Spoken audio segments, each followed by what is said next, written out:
তাইরে হুজুর মাহফিলের মধ্যে মা বাবাদেরকে কিভাবে সম্মান করবেন এই কথা কত সুন্দর করে বললেন, একটু শুনে যান সবাই। এই মানুষটা দোয়া করলে আপনি ওলি হয়ে যাবেন, কারণ এই লোকটার দোয়ার মাঝখানে কোনো পর্দা থাকে না, এটা ডাইরেক্ট আল্লাহর কাছে কবুল হয়। কথা কোন ঠিক কিনা? কবুল হয় কি হয় না? এই জন্য ভাইরা আমার, এই লোকটার কষ্ট দিয়েন না। এই যে দেখেন মাঝখান দিয়া বুড়া বেড়াইতে বইছে, এই মুরব্বীগুলো সন্তান সন্তান করতে করতে জীবনটারে ফানি করে ফেলাইছে। বড় কষ্ট পায় যখন সন্তানগুলো তিনতলা থাকে আর মা টিনের ঘরের মধ্যে শীতের দিন শাড়ি কাপড় ফেসায় বইরা থাকে। কথা কোন ঠিক না বেটে? এই তাহিরি ওয়াজ 4টার সময় শুনলে কাম হইব? 4:15 বাজে জিকির টিকির কইরা তারপর দিলে মনে ফজর আজানটা দেলাইব। হ্যাঁ, তো হইলে আপনারা আওয়াজ করে এখন আজকে থেকে কি মারে কষ্ট দিবেন? নিঃস্বার্থে ভালোবাসে শুধু আমার মা, ববে যার তুলনা নাই। নিঃস্বার্থে ভালোবাসে শুধু আমার মা, ববে যার তুলনা নাই। সেই মা তোমার চলে গেলে গো,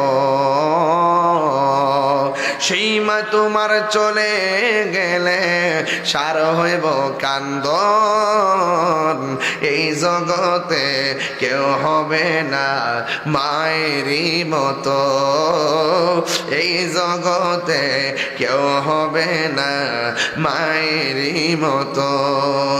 বাবা গো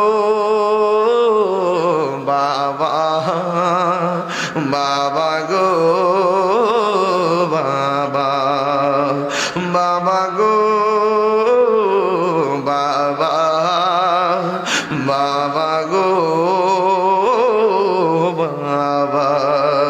বাবা তুমি কেমন আছো ছোট মাটির ঘরে, তোমার কথারই দই মাঝে পড়ছে বারে বারে।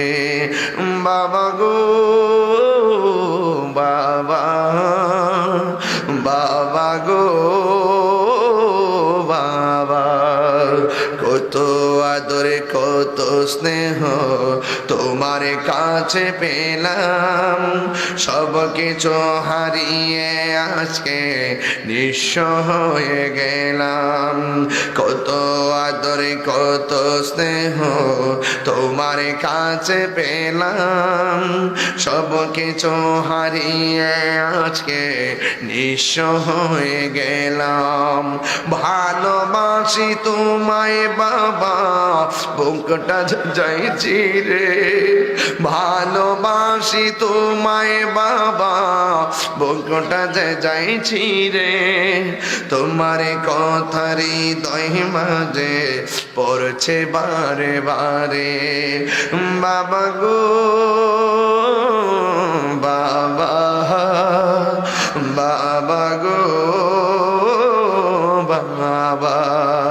বাবা তুমি কেমন আছো ছোট মাটির ঘরে, তোমার কথারই দই মাঝে পড়ছে বারে বারে। বাবা গো